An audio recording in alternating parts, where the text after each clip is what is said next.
So what is it, about 11:45? So we went about 15 minutes over? That's okay. Okay. All right. It's all right. We're coming into home base. So what we'll do is we'll pull into the parking lot, and then if you do have something for your feedback card and you want to write it out and give it to Tommijean, she'll be there to take it.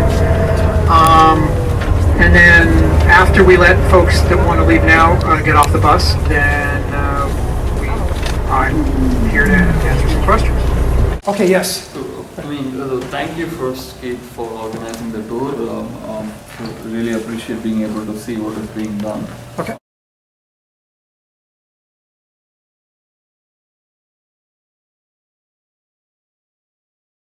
But the thing is that I work in the engineering field, in a different engineering field, Okay. in software engineering. So I'm not the expert on this. But for what it's worth, when I have a machine in my office that I know exactly how it's built, how it's designed, and when I face a problem with it, it's still very complicated to understand the source of the problem. And the thing is that when you talked about things like the contamination and the contamination seeping through the ground and then going with the groundwater, you see, what is the level of confidence that we can have in knowing the direction of where the contamination has gone? How can you throw some light on how you went about? Was there a third party consultant that helped you determine that? You throw some light on how you went about How determining. environmental science? I mean, there's nothing special about the Navy. The way the Navy does it separate from anywhere else in the environmental science field. Yeah, I mean, so you have 3 dimensions, right? And you have sampling that you do. And it's an iterative process, so it's a step-out process. You may not have been aware of that because I didn't really dwell on that. But one of the things you do is you rarely can go to a site, sample it one time, walk away, and have a snapshot and clean it up. We all wish that were the case in environmental science. It would certainly be cheaper, faster, better, but that's not the case. It's an iterative process. So, and also, it doesn't take, since you're an engineer, I can talk this way. It doesn't take place in time equals 0. In other words, it's not a snapshot. You have to go back. You have to do, especially in groundwater monitoring. They can tell you it's over time, quarterly, semi-annually, annually, and you build up a record for trends. And then we have to do something called groundwater trend analysis. So that takes time. So when it comes to any kind of data sampling, whether it's soil or groundwater, there's different models you use.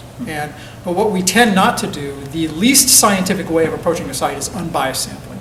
And you're probably familiar with that as an engineer then, right? Which means that you would just literally do a tic-tac-toe of the site.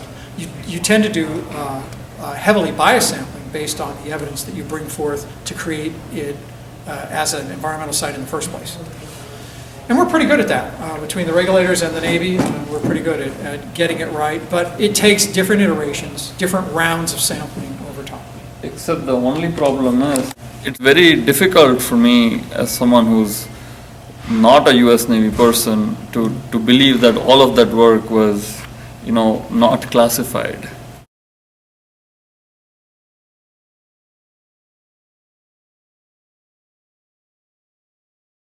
Well, they didn't do nuclear work here per se. This was not the nuclear, I don't want to use that term nuclear, let's just say radiological work. Right. Work involving radioisotopes. Most of that work, the lion's share of that work was done at Hunters Point Shipyard.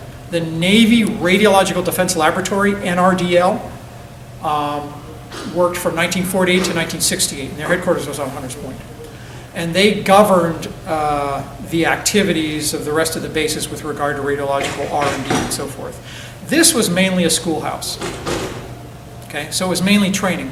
But the training that was done here was not cutting edge training. It was training to 18-year-old seaman recruits that were just fresh out of boot camp. Okay? And there were some more advanced schools too, called C schools instead of A schools, that took first-class petty officers and trained them on equipment and so forth. But this was basic radiological training in the 40s and the 50s and the 60s to the standards of the day. There was nothing gee whiz bang that went on at Treasure Island. There was nothing, it would be more interesting if that were the case.